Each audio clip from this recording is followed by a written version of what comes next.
This podcast is supported by the original organic bedding and bath brand, Koyuchi. Koyuchi has spent 35 years pioneering quality organic textiles, long before the word organic became, trendy. But words matter to Koyuchi. Words like craftsmanship, longevity, and wellness. So what does the word wellness mean to Koyuchi? It means that all of our products are absolutely free from harsh chemicals and dangerous toxins that can seep into your skin. It means effortless style that looks as good as it feels with naturally breathable, pre-washed organic cotton. And what does all of that mean to you? Well, it means that you can sleep well in Koyuchi's crisp, cool, luxuriously soft sheets that are ethically made and made with you in mind. Live well, sleep well with Koyuchi. And now during our Memorial Day sale event, you can enjoy 20% off organic cotton sheets, towels, and everything else at Koyuchi.com. That's Koyuchi.com for 20% off from now until May 25th. Koyuchi.com. This is an iHeart podcast. Guaranteed human. It's an Olympics you'll never forget. Prime time in Milan. The moments. Chloe Kim with the gold medal flex. The stars. Ilya Malinin. Out of this world. The spectacle from beautiful northern Italy with very special guests every night of the Olympics. Experience the world's biggest show. Prime time in Milan. Tonight, 8/7 Central on NBC and Peacock. The big game commercials are basically must-see TV. This year, Elf Cosmetics went all out with an absurdly funny telenovela called Melissa. It stars Melissa McCarthy, Nicholas Gonzalez, Itati Cantoral, and Elf Glow Reviver Lip Oil. The Elf Glow Reviver Lip Oil is an ultra-glossy tinted lip oil that nourishes, hydrates, and enhances your lips' natural color. Watch the full episode of their new Elf novela on soyunbaño.com. Ever wonder why so many people regain weight after stopping a GLP-1? Up to 40% of the weight lost can come from lean muscle. This weakens the body, slows metabolism, and makes it easier to put the pounds back on, creating a cycle of dependency. Prolon's 5-day fasting-mimicking diet offers a drug-free way to maintain results and support long-term metabolic health. In just 5 days, it activates fasting pathways to burn fat, protect muscle, and rejuvenate cells, all while letting you enjoy real food. Get 15% off plus a $40 bonus gift when you subscribe at prolonlife.com/iHeart. That's prolonlife.com/iHeart. Over the last couple years, didn't we learn that the folding chair was invented by Black people because of what happened in Alabama? The Montgomery Brawl. This Black History Month, the podcast Selective Ignorance with Mandy B unpacks Black history and culture with comedy, clarity, and conversations that shake the status quo. The Crown Act in New York was signed in July of 2019, and that is a bill that was passed to prohibit discrimination based on hairstyles associated with race. To hear this and more, listen to Selective Ignorance with Mandy B from the Black Effect Podcast Network on the iHeartRadio app, Apple Podcasts, or wherever you get your podcasts. 1969. Malcolm and Martin are gone. America is in crisis. And at Morehouse College, the students make their move. These students, including a young Samuel L. Jackson, locked up the members of the Board of Trustees, including Martin Luther King Sr. It's the true story of protest and rebellion in Black American history that you'll never forget. I'm Hans Charles. I'm Menelik Lumumba. Listen to The A Building on the iHeartRadio app, Apple Podcasts, or wherever you get your podcasts. The Middle is supported by Journalism Funding Partners, a nonprofit organization striving to increase the sustainability of local journalism by building connections between donors and news organizations. More information on how you can support The Middle at listentothemiddle.com.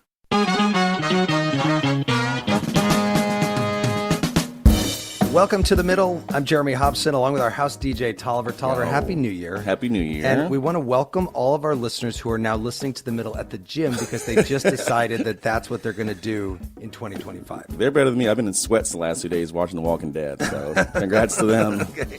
Well, we want to hear this hour how you want to make things better for yourself this year. It turns out the most common resolutions people make are either about money or weight, both of which have a tendency to fluctuate. But it turns out that a recent Statista survey of Americans' resolutions for 2025 found that the most common one, Tolliver, is no resolution at all.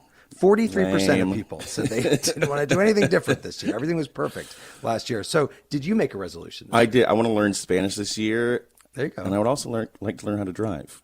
Right, that is true. Little known fact about Tolliver, he does not drive. I do not drive. Right. Yes. Okay. So if you want to call us and let us know what you plan to do to improve yourself this year, what is the number? It's 844-4-MIDDLE. That's 844-464-3353. Or you can write to us at listentothemiddle.com. We'll get to your calls in a moment. But first, last week we talked about phone addiction and what can be done about it. Here are some of the voicemails we got after the show.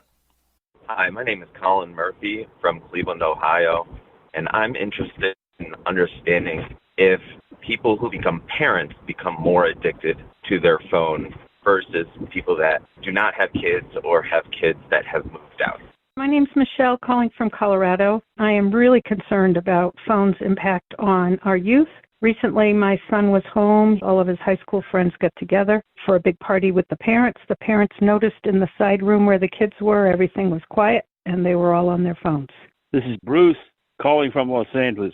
I'm an old fart, and about 4 years or so ago, I got my first cell phone. About a year or so after I had that phone, it stopped working. And I'm like everyone. I used it constantly, staring at it like a nitwit. And there was a period after that phone ceased to work that I had no phone whatsoever. And just to tell you how I felt in that period, I felt free.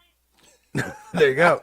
Shout out to all the old farts. Thanks to everyone who called in. You can hear that entire show on our podcast in partnership with iHeart Podcasts on the iHeart app or wherever you listen to podcasts. So now to our topic this hour. What is your New Year's resolution? Let's meet our panel. CBS Sunday morning correspondent and host of the Mobituaries podcast, Mo Rocca, is with us. Mo, welcome to the middle. Thanks for having me, Jeremy. I'm glad to be here.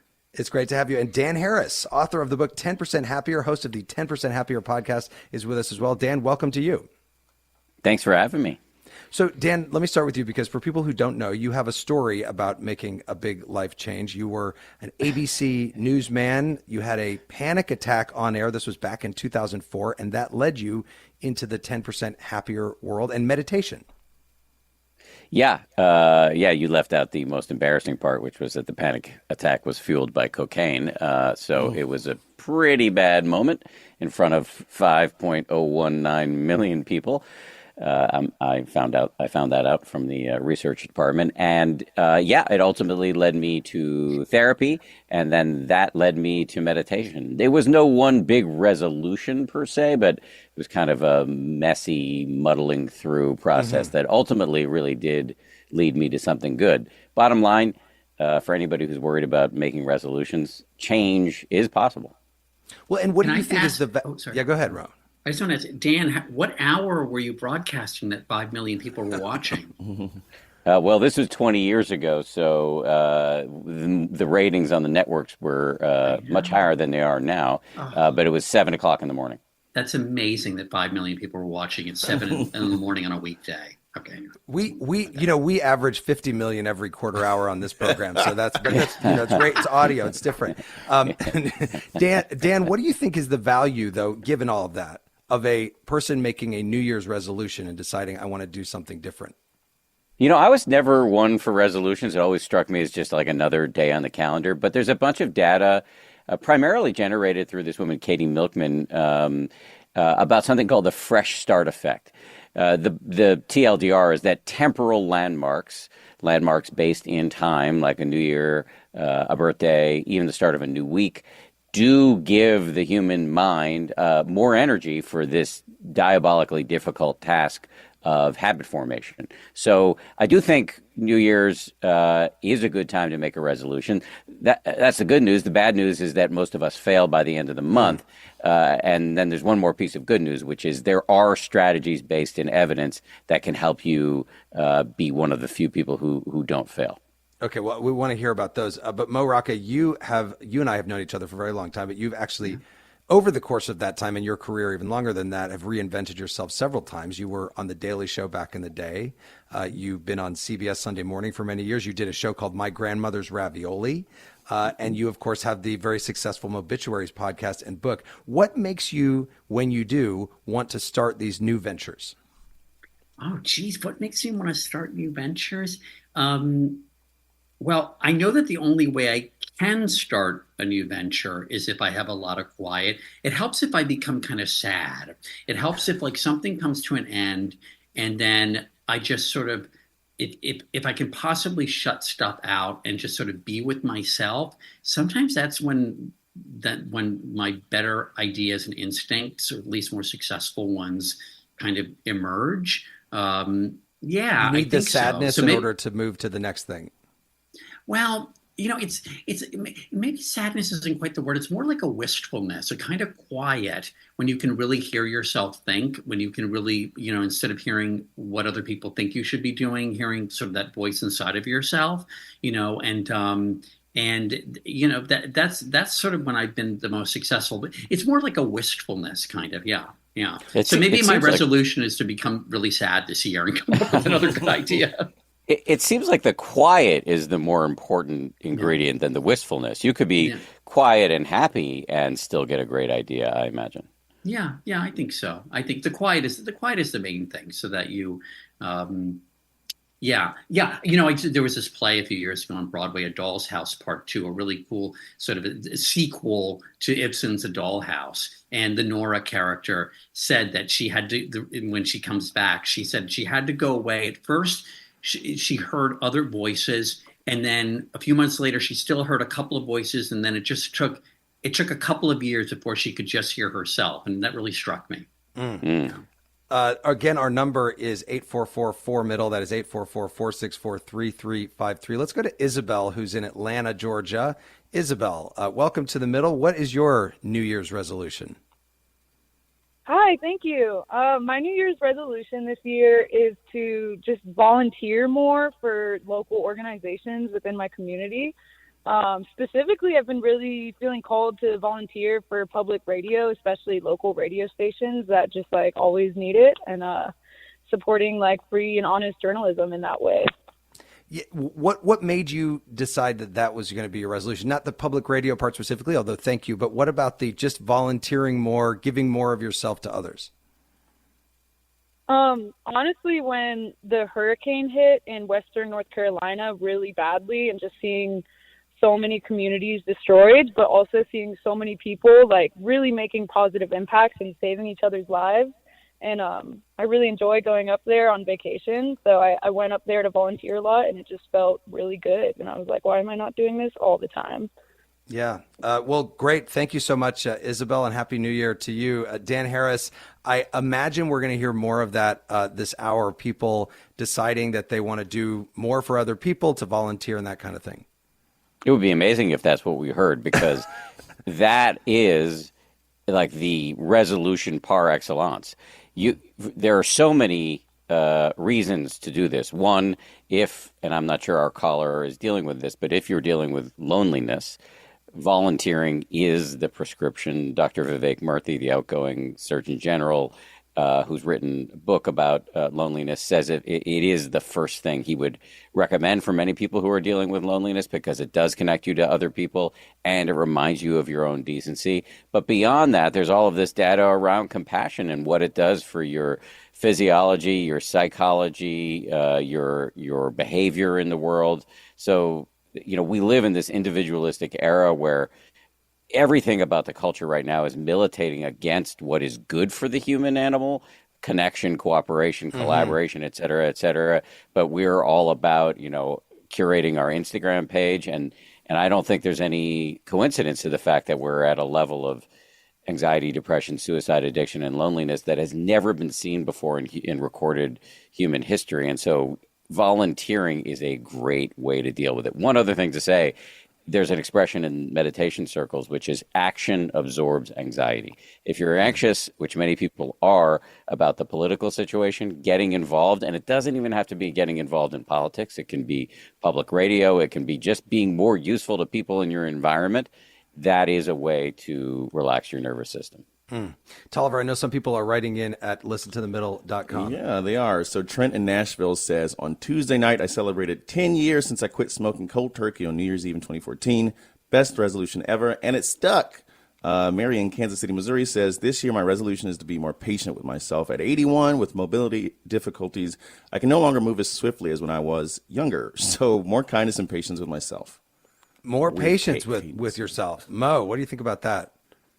Well, I think that's certainly a good thing, right? Because if you're stingy with yourself, you're going to be stingy with other people. Yes. The other thing that I think is, complaining, even when it's funny, even when you're being funny complaining, or the people around you bitching about something, even if is marginally funny, it is poison. It's bad, I think, right? And so that's kind of something I'm resolving, is to be around less of that. More uplifting people. Tolliver, we were talking about this. Resolutions tend to fall under a few pretty reliable categories. We just heard about one, smoking, right there. Things that have been around for a while. Yeah, listen to this report about people's resolutions, courtesy of KUTV in Salt Lake City, Utah, from the 1970s. I'm going to lose 10 pounds. Oh, 20 pounds. 20 pounds. Lose weight. Stop eating chocolates. Well, just raise a better crop of spuds and better crop of beets, that's all. Howdy, what's your New Year's resolution? To quit smoking.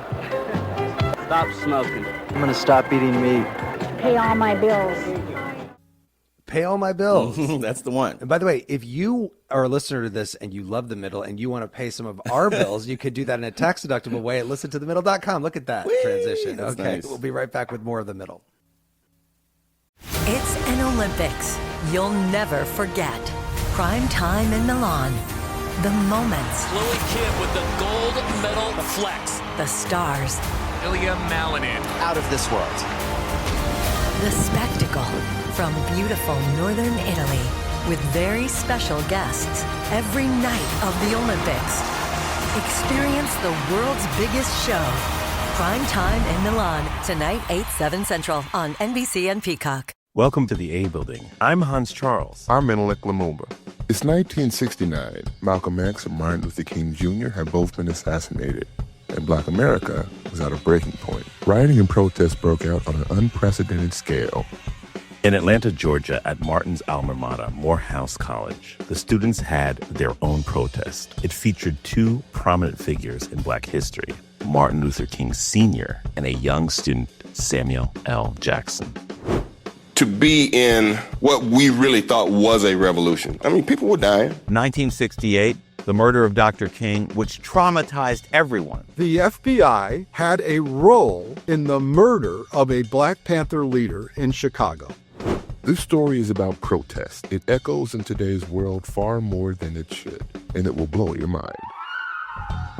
Listen to the A Building on the iHeartRadio app, Apple Podcasts, or wherever you get your podcasts.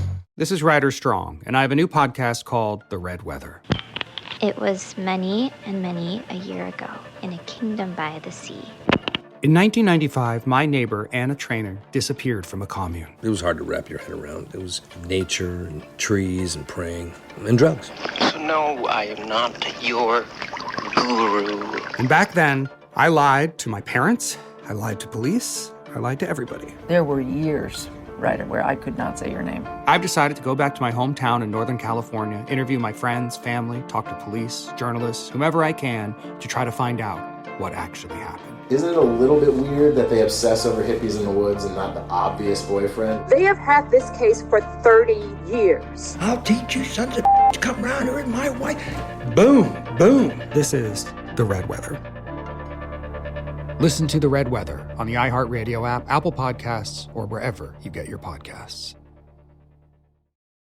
14 years in prison for killing a young woman. A 15-year sentence for a crash that caused 3 deaths. 12 and a half years for killing a child and critically injuring her mother. All true stories, all caused by marijuana-impaired drivers. No matter what you tell yourself, if you feel different, you drive different. So, if you're high, just don't drive. Brought to you by NHTSA and the Ad Council. Segregation in the day, integration at night. When segregation was the law, one mysterious Black club owner had his own rules. We didn't worry about what went on outside. It was like stepping in another world. Inside Charlie's place, Black and white people danced together. But not everyone was happy about it. You saw the KKK? Yeah, they was dressed up in their uniform. The KKK set out to raid Charlie, take him away from here. Charlie was an example of power. They had to crush him. From Atlas Obscura, Rococo Punch, and Visit Myrtle Beach comes Charlie's Place, a story that was nearly lost to time. Until now. Listen to Charlie's Place on the iHeartRadio app, Apple Podcasts, or wherever you get your podcasts. This is The Middle. I'm Jeremy Hobson. If you're just tuning in, The Middle is a national call-in show. We're focused on elevating voices from the middle, geographically, politically, and philosophically, or maybe you just want to meet in the middle. This hour, we are taking a break from the news and asking you, although it is sort of the news, what is your New Year's resolution? Tolliver, what is the number for people to call in? It's 8444-MIDDLE. That's 844-464-3353. You can also write to us at listentothemiddle.com or on social media. I'm joined by author and podcaster Dan Harris and CBS Sunday morning correspondent Mo Rocca. And before we go back to the phones, Mo, you have a new book out, Roctogenarians, which centers on people who celebrate some of the biggest events and triumphs of their lives late in their lives. People like Rita Moreno, Colonel Sanders, who knew. What can we take from people like that as we think about making a change in the new year? Well, I think a couple of things. I mean, I thought getting into this that the less time you have on the other side, the more anxious you become. And at least the people profiled in this book, actually, as they got older, became less fretful and became more present-minded. They certainly weren't fixated on the past. They were going to accomplish a lot. But they were able to just act in the most dramatic ways. And, I like old people are my jam. I had that cooking show where I went around the country cooking with grandmothers and grandfathers. I like projects like that because for kind of selfish reasons, because I get to learn from these people. And, it's a generality, but the older you get, the less you care about what other people think of you. And you're, more unfettered and freer to act. And so, there's another thing as well. I find this with a lot of lawyers, people who say, oh my God, if I can just get to a certain point, then I'll do that thing I always wanted to do. Right. And I'm not sure what it is that keeps them from doing it. I don't think it's selfishness. I don't think it's greed. I think it's fear. But, one of the people profiled, there are a lot of architects who really do fantastic work into their 70s, 80s, even 90s. Right. I'll just say two of the most amazing people I've ever interviewed are architects in their 90s. One was Frank Gehry, and one was this guy, Balkrishna Doshi, who won the Pritzker Prize in India. And by the way, not only was he incredible at architecture, he knew how to use Zoom really well from India, so it sounded great when he was on the show with me. It's amazing how they get better and better. But there was this woman, Pakistan's first professional woman architect, Yasmin Lawry, and she was a starchitect and was really tough with people. And, you have to be exacting after all when you're an architect. But for years, she said she wanted to help, the poor of Pakistan. And finally, the 2005 earthquake in Kashmir, which killed over 80,000 people, that was the event that she finally made the break. And now she's been lauded the world over for building sustainable housing. And so she just did it. It took a dramatic event for her to do something she'd been contemplating for a long time. But, what's the worst that can happen? Dan Harris, how do you think age figures into the idea of personal improvement? Well, I was thinking as I was listening to Mo describe his book, which sounds excellent. There are these graphs that chart average levels of self-reported happiness over the course of a lifetime, and the graph, kind of poetically, looks like a smile. So in our early years, we are very happy, and then it dips precipitously in our 20s, 30s, 40s, 50s. And then it starts to pop back up slowly in our 50s, and we get much happier in our old age.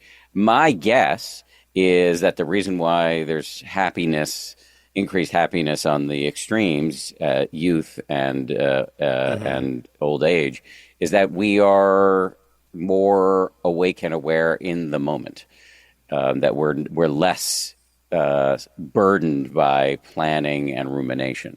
And so I as somebody who's getting older, like the rest of us, it's so cool to hear that you can do incredible things as a Roctogenarian.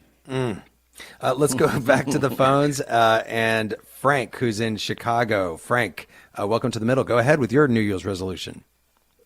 Thanks for taking my call. First, I have to say that I've already broken my New Year's resolution. I was at a function yesterday, and I was cleaning up after the function, and one of my associates did not like the way I was cleaning up. He got a little loud about it. I said, "Look, you unemployed fool, you," because he's unemployed. So you broke your resolution because your resolution was to not get angry with people? Yes, just to curb the anger a little bit and try to stay in my own lane. So can I ask? Did you strike him? No, I did not. It's not that bad. Let's not overdo it. Basically, I saw this person today, and he said to me, "Watch your head." And I said, "Oh, what are you going to do? Hit me?" But anyway, long story short, I've had anger issues, and I'm going to try to stay in my own lane as much as I possibly can, and not to worry about my associates, even if they are unemployed. It's a good resolution. Look, I always think being nice is the right way to go. Frank, thank you very much for that. Can I jump in on that, Jeremy? Go ahead, please. Yeah, I was just going to say, first of all, two things. Just I recently did a pretty deep dive into the science of behavior change, and so two things to say based on the last caller, and then hopefully these are useful for everybody. One is, if you're going to make a resolution, it's helpful for it to be specific and achievable. So be nicer, get fit, read more. These are insufficiently specific. So go to the gym 3 times a week, read a book a week, take an anger management class. Those are much more sort of affirmative, specific, and achievable. And then the second thing, which hopefully is of comfort to the caller, which is, if you expect perfection, that is likely to derail you because it is unlikely to be something that you achieve. And so you need to have flexibility built into your resolution. So you need to be able to miss a day of exercise or backslide in your anger management and have the resiliency to get back on the wagon. I was with a friend yesterday who had a very specific resolution. He said he wanted to make bigger entrances when he came into the room. Yeah, I love that. Wait, that is really great. This is going to be controversial, but apparently Scientologists are like really good, like when they go on talk shows, at like entering in a really, really competent way. It's something they learn. I'm not endorsing that in any way, but I heard that from a booker of a talk show that I will not name, that like the Scientologists, they are just like, there's no awkwardness. Well, didn't Tom Cruise get up and like jump on the couch? There you go. That's an entrance. That's case confidence. in point. I wouldn't say in that case that there was no awkwardness. Okay, before we get sued by the Church of Scientology, let's go to Valerie in Charleston, South Carolina. Valerie, welcome to the middle. Go ahead. Hi, how are you? Doing great. Go ahead. What's your New Year's resolution?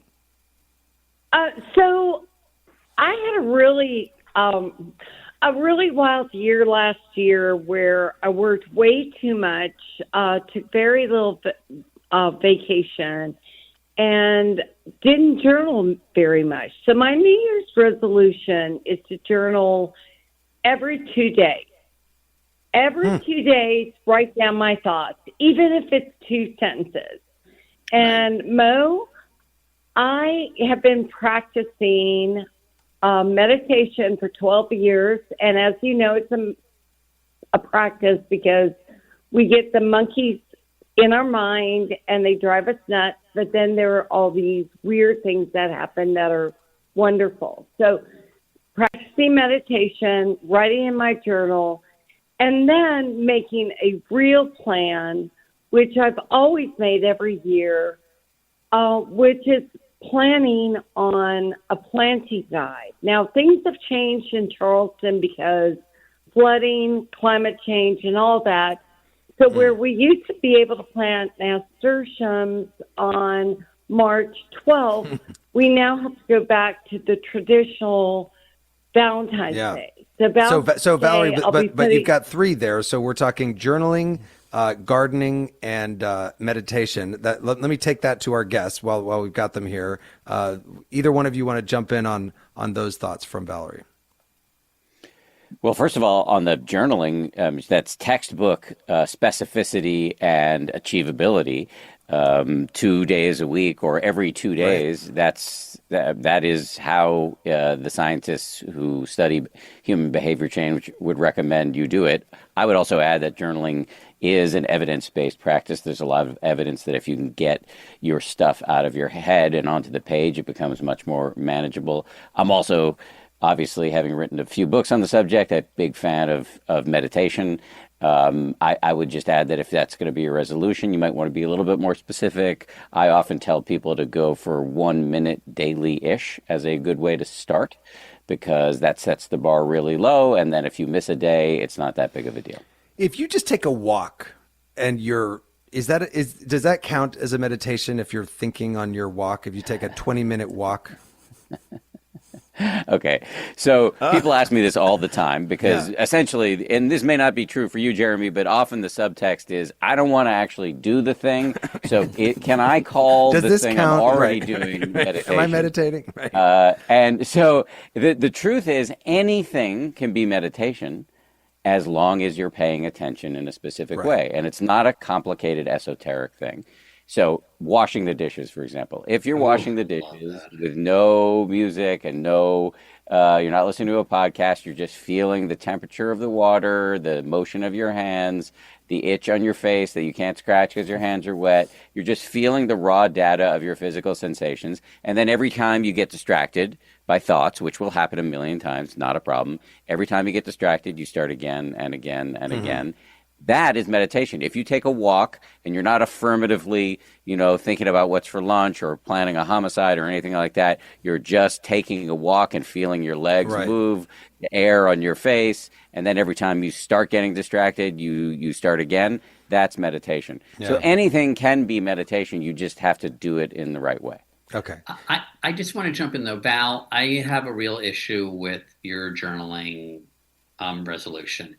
I think every 2 days sounds complicated. I would lose track. What I think you should do is you should do it every night right before you go to bed, but really just do like 1 or 2 sentences, because if you try to do more, then the whole thing will fall apart. But I really think I'm just really skeptical of this every 2 day thing, because there's 7 days in a week, so the days are going to keep shifting. It sounds complicated to me. Fair enough. Let's go to Ellie, who's in Plano, Texas. Ellie, welcome to the middle. I lived in Plano. Oh, sorry. Go on. Hey! Hello. Good start. I'm so excited I'm on. I love this show. Thank you so much. Thank you. Okay, so what I am letting go of, or what my resolution is letting go. So what does that mean? My expectations of friends that aren't there. When I know that I can't rely on them, don't expect to rely on them, okay? My expectation, how people think of me, because of the way I speak. Okay, what does that mean? That means I'm a person of color, and sometimes when I moved down here from the Midwest, when I'd meet other people of color, they would get this look on their face and say, well, you don't really sound black, you sound white. So then I would go into this whole thing about either change the subject or feel bad or feel like, oh, I had a privileged upbringing. Who cares? I speak the way I speak. That's who I am. Another thing is just, yes? So, but what you're saying there is you're just not going to care about that anymore when people I'm not going to care about that anymore. Yeah. I have to let go of what people think. And that's such a big deal of what people think that we should be, how we should look, how we should speak, how we should talk, how we should act. And normally it doesn't bother me, but for some reason that used to really bother me. I mean, let's go to Plano, former Plano resident Mo Rocca. Yeah, Ellie, let me just say, I think what you need to do is you need to resolve to move out of Plano. Because the thing is, I lived in Plano, and Plano is so homogenous, And it's like all those pointy glass houses, those McMansions with their great rooms. You are not going to, everyone, there's such groupthink in Plano. I lived on West 15th Street. Is the Albertsons still there? West 15th Street, really? Wow. Yeah, west wow, of 75. That's funny. There's like a Michael's. I know that little area. Yeah. Yeah. No, but the thing is I'm not getting it from the white people. I'm getting it from people of color that say I don't. Right. Well, they're still you know what I mean?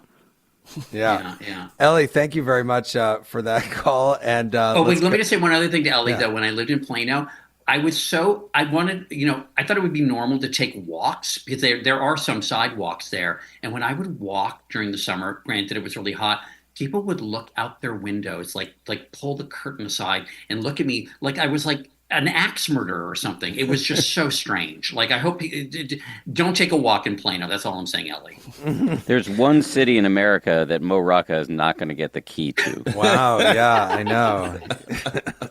Let's get to Megan in Cincinnati, Ohio. Megan, welcome to the middle. Go ahead. Hi, how are you guys?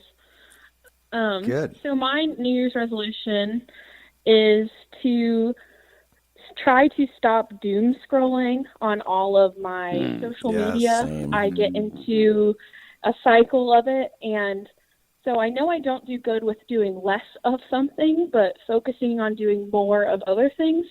And so I have written out all of the hobbies that I want to focus on this year, or different things that I want to do that I just never get the chance to, and I'm planning on taping it to the wall right next to where I end up scrolling a lot, so that I have a little reminder that there's a way out or something else to focus on. Yeah, that's such a great one, Megan. And we just did a show on phone addiction. And one of the things that Kevin Roos, who's a New York Times reporter, has on his phone, it says, so that every time he picks it up, it says something like, why now, what else? So that he can really question it. But that's a great one, Megan. And I'll go to Dan Harris. This is something everybody should be doing as a New Year's resolution.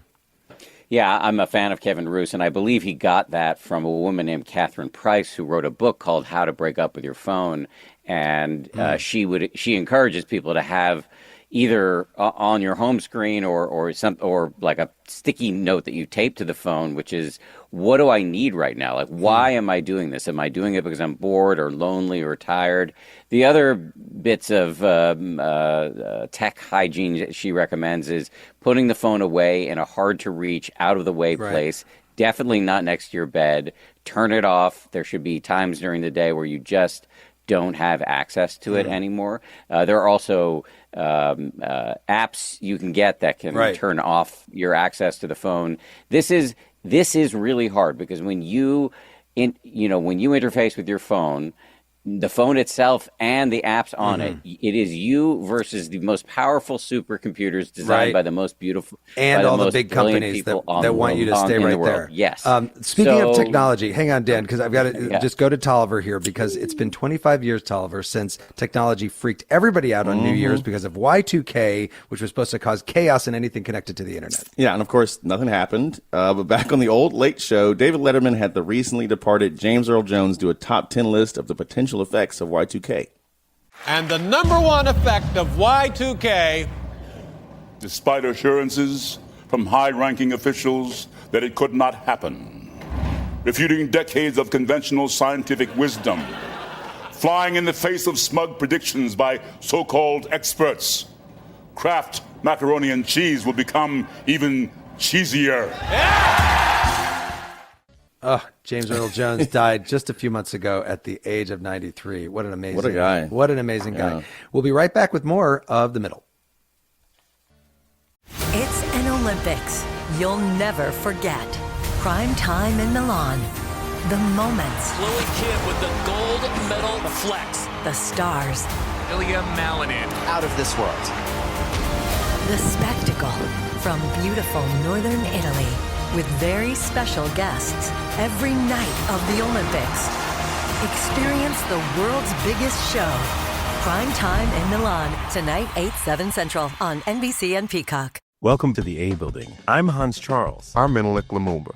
It's 1969. Malcolm X and Martin Luther King Jr. have both been assassinated. and Black America was at a breaking point. Rioting and protests broke out on an unprecedented scale. In Atlanta, Georgia, at Martin's alma mater, Morehouse College, the students had their own protest. It featured two prominent figures in Black history, Martin Luther King Sr. and a young student, Samuel L. Jackson. To be in what we really thought was a revolution. I mean, people were dying. 1968, the murder of Dr. King, which traumatized everyone. The FBI had a role in the murder of a Black Panther leader in Chicago. This story is about protest. It echoes in today's world far more than it should, and it will blow your mind. Listen to The A Building on the iHeartRadio app, Apple Podcasts, or wherever you get your podcasts. This is Ryder Strong, and I have a new podcast called The Red Weather.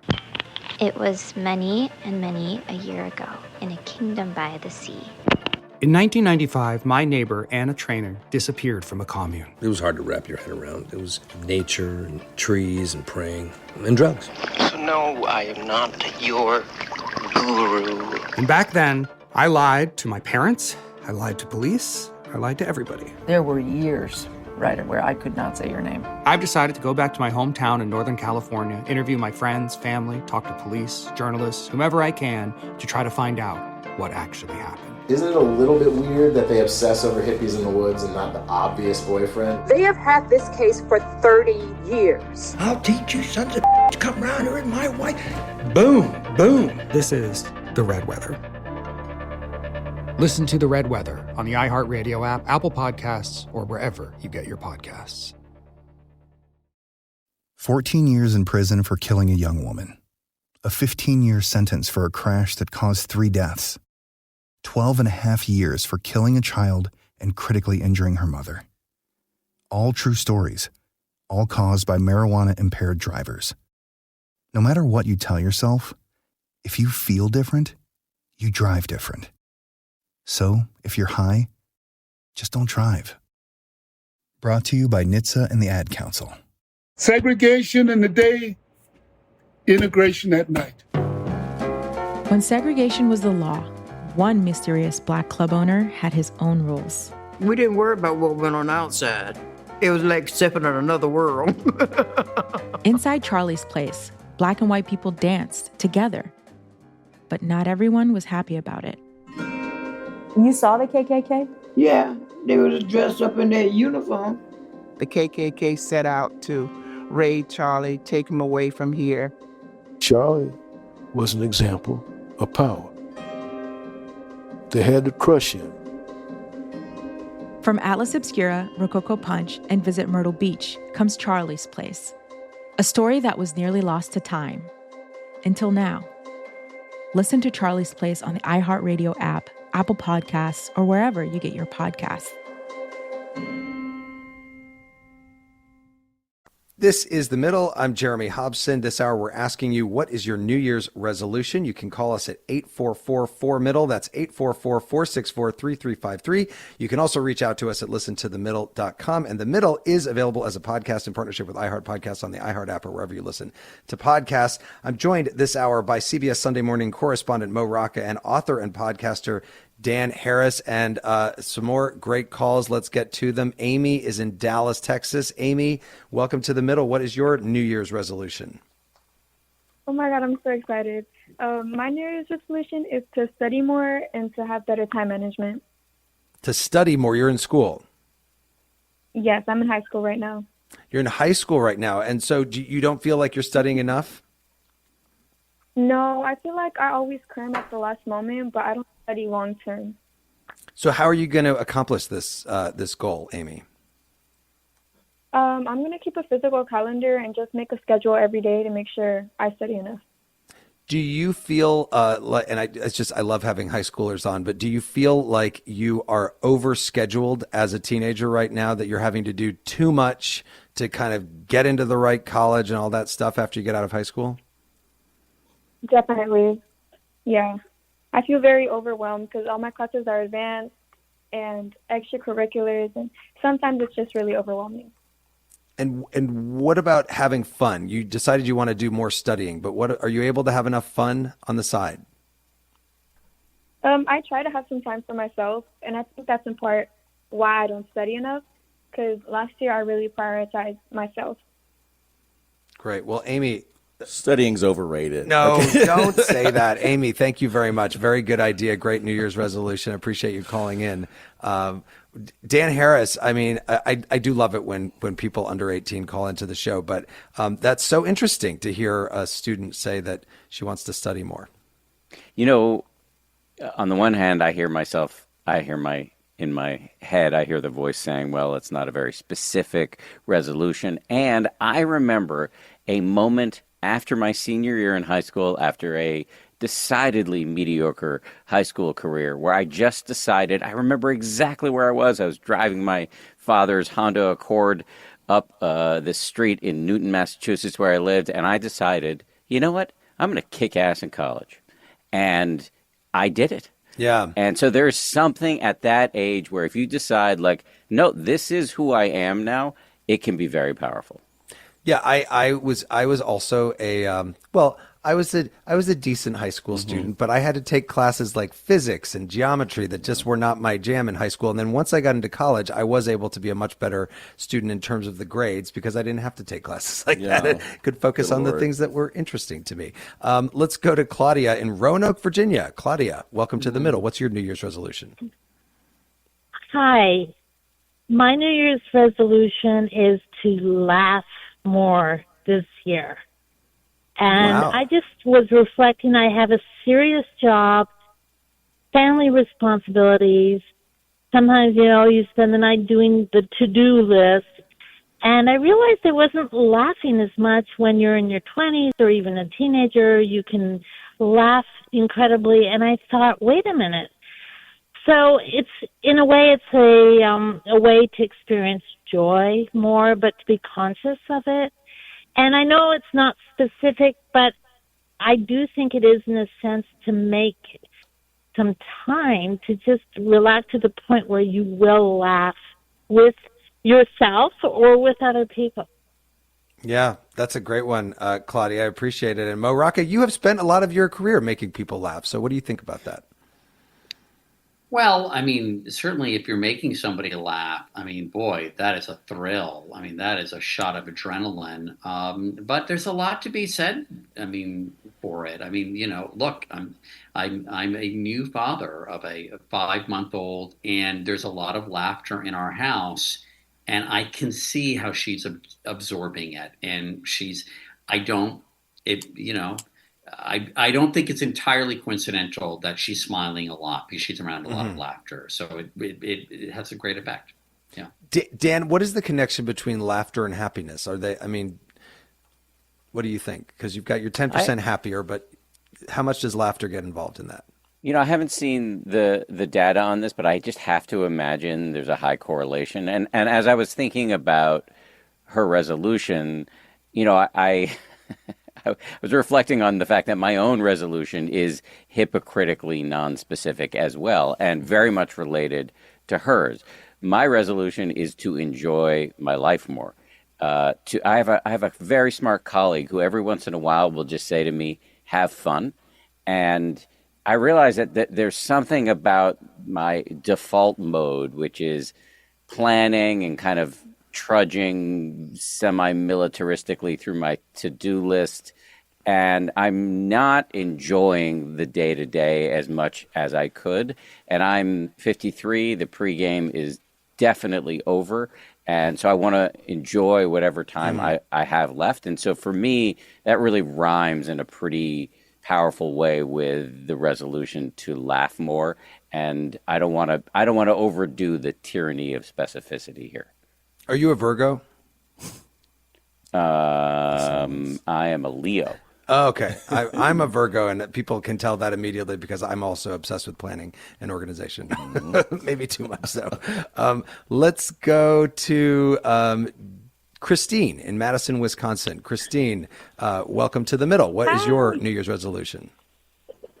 Hey, thanks for having me. I'm just so excited to share an idea that I actually adapted from one I saw on TikTok, where my wife and I, on winter solstice, which I think was the 21st, we wrote down 9 New Year's resolutions on pieces of paper.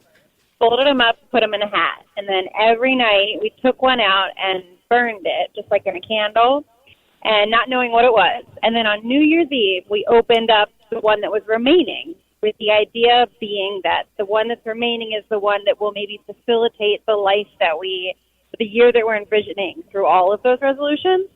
So mine was go out to Puerto Rico. I want to do a family trip to Puerto Rico. And my wife was go to the gym 3 days a week. Wow. Go to the But gym yeah, in Puerto I thought Rico. it was a really There you go. Well, they have gyms in go to Puerto gym Rico. I was saying, just go to the gym in Puerto Rico. But you were burning we can pieces. combine it. You were burning resolutions by candlelight? Yes, it was a very, very magical week. I love it. Because it sounds kind of, I upset people if I say this sounds kind of Wiccan. Is it?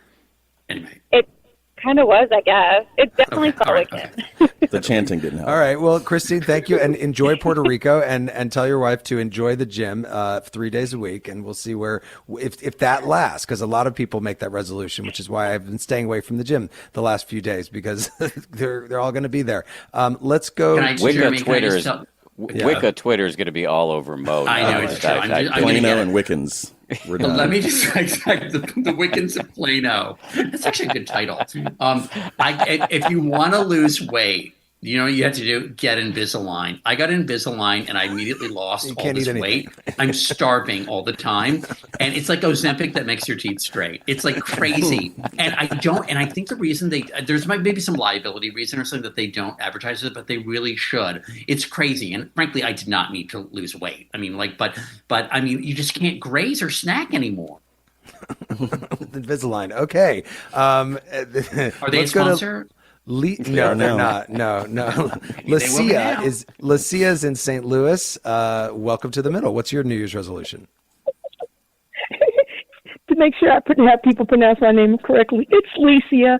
At any rate, thank you. In talking to the producer, I said that I'm turning 59 on the 17th, and I've been struggling to pay bills and making sure that the things that are supposed to be in order are in order. I've got to change my mindset, and I want to have new experiences, and I am inspired to get a passport this year so I can travel out of the country next year. I told him I'd be 16. Crazy, but that's a really long trip. Where do you want to go with your passport? Croatia. She wants to go. Oh, Croatia. Okay. No, I said I want to go crazy, but that's a long trip. Oh, I see. Oh, got it. There you go. All right. Well, you go crazy in Zagreb. Yes. Many have. Licia, thank you very much for that. Dan Harris, it's interesting. She brings up paying her bills, money. That's something we haven't heard yet, but it actually is one of the top things that people resolve to do differently, is make more money and stuff like that. Yeah, there are two related resolutions that are really popular at this time of year. One is to sort of get your financial house in order, and the other is to get your work-life balance in order. And these are two huge and not uncomplicated things to do. Mo Rocca, you have profiled so many people. I wonder if there's any... If you were to make a New Year's resolution to be more like one of the people that you have met in your life, who would it be? Oh, I think it would be to be more, well, Angie Dickinson, because Angie Dickinson just knows herself so well, and she's just so cool, and she's so at peace. I really liked her. I really loved profiling Bobby Orr. I thought he was just like obviously an extraordinary athlete. Who else who would I want to be like? I think there's lessons to draw from those people. Albert Brooks, I was really struck by Albert Brooks, the methodical way with which he approached his professional and personal life. So he got married late, started a family late, and he said, I wanted to do these films. He ended up writing and directing 6 films. He said, I wanted to do them, and then I wanted to start a family. And it seemed so planned out, almost unrealistically so, but of course it worked out for him. I mean, there are limits to how much you can stretch this. I think he at one point said he didn't want to have to use the ramp at his daughter's high school graduation. which is kind of funny. But yeah, I sort of admired that kind of deliberateness. Yeah. He also The said answer was something to me that I actually Jim loved that I'll Thompson. never No, forget. no, it's Is when he was a stand-up early in his career, he was so innovative as a stand-up, but he would oftentimes go on very middle-brow variety shows, network variety shows, and he would do these acts, and no one in the studio audience would laugh. And I marveled at that, and I thought, how did you not speed up, which is what nervous comics do? I said, how did you not just bail on it? And he said, I would think, so what if they don't laugh? I'll just go sell shoes. And I just thought that was so great. Yeah. Let's go to Matt in Salt Lake City. Matt, welcome to the middle. What's your New Year's resolution? Hey, thanks for taking my call. Shout out to Newton, Mass, by the way. I grew up there too. Nice. My New Year's resolution is just to stop letting little things in life bother me so much, whether it's, getting cut off in traffic or something like that, or somebody not walking fast enough on the sidewalk. These are stupid little things, and they really shouldn't bother anybody. And that's my New Year's resolution, not to let those things bother me so much. Yeah. Don't Matt, sweat the small gonna, stuff, right, Dan? What's your strategy for that, Matt?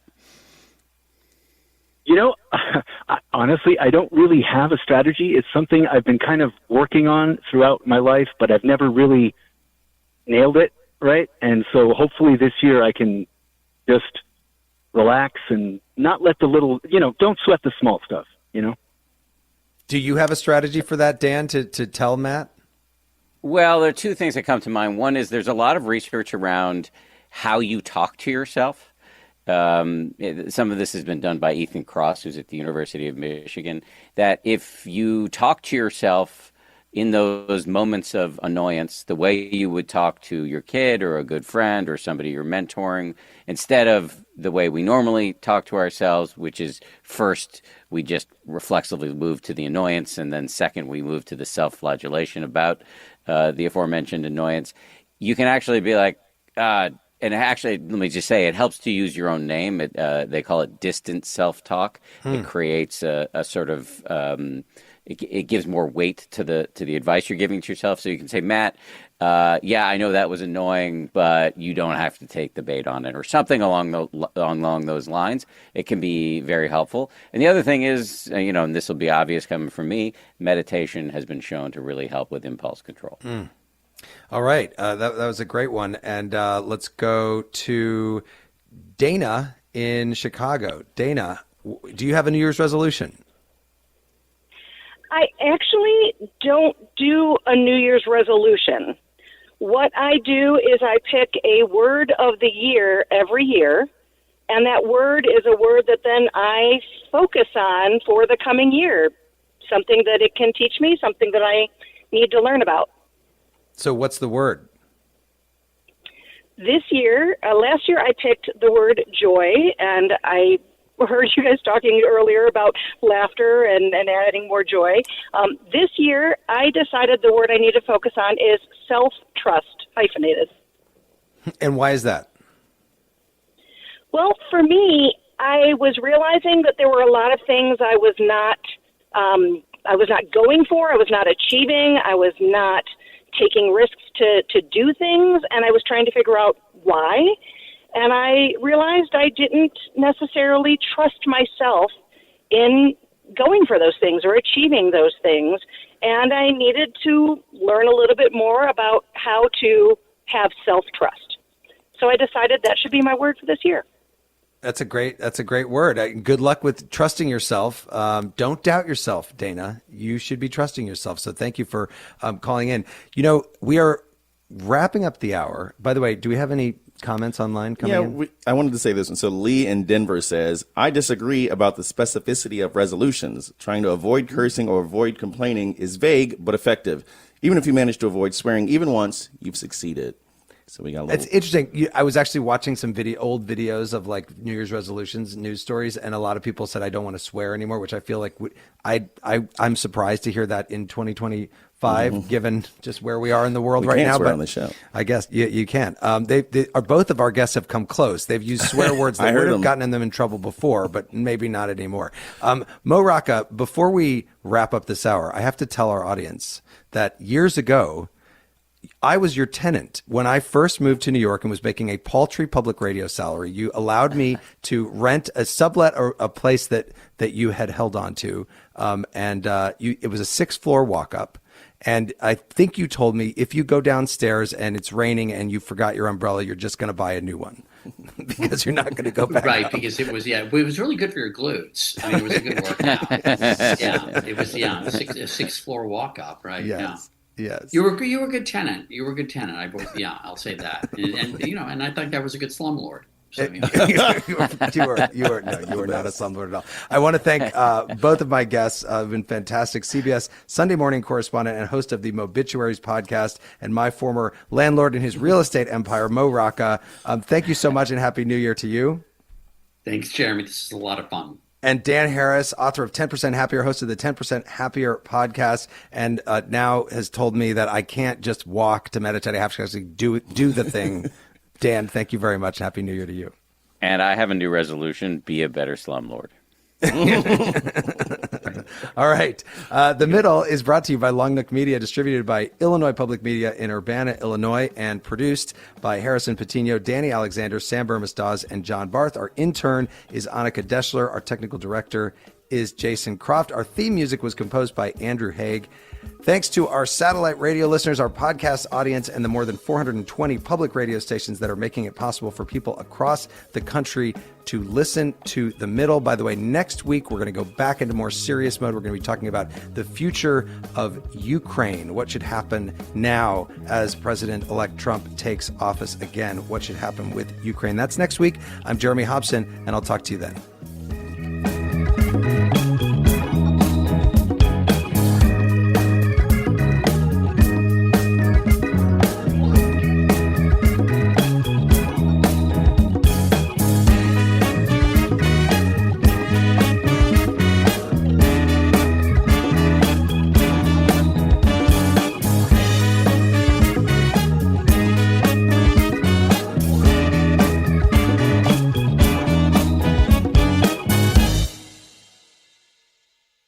Over the last couple years, didn't we learn that the folding chair was invented by Black people because of what happened in Alabama? The Montgomery Brawl. This Black History Month, the podcast Selective Ignorance with Mandy B unpacks Black history and culture with comedy, clarity, and conversations that shake the status quo. The Crown Act in New York was signed in July of 2019, and that is a bill that was passed to prohibit discrimination based on hairstyles associated with race. To hear this and more, listen to Selective Ignorance with Mandy B from the Black Effect Podcast Network on the iHeartRadio app, Apple Podcasts, or wherever you get your podcasts.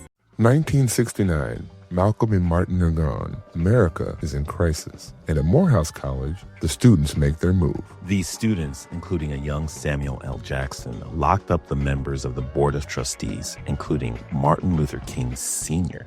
It's the true story of protest and rebellion in Black American history that you'll never forget. I'm Hans Charles. I'm Menelik Lumumba. Listen to The A Building on the iHeartRadio app, Apple Podcasts, or wherever you get your podcasts. I actually drop better when I'm high. It heightens my senses, calms me down.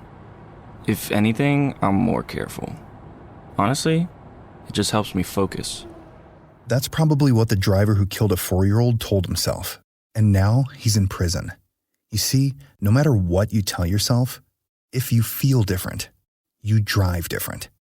So if you're high, just don't drive. Brought to you by NHTSA and the Ad Council. Saturday, May 2nd, country's biggest stars will be in Austin, Texas at our 2026 iHeart Country Festival presented by Capital One. Tickets are on sale now. Get yours before they sell out at Ticketmaster.com. That's Ticketmaster.com. This is Ryder Strong, and I have a new podcast called The Red Weather. In 1995, my neighbor, Anna Trainer, disappeared from a commune. It was nature and trees and praying and drugs.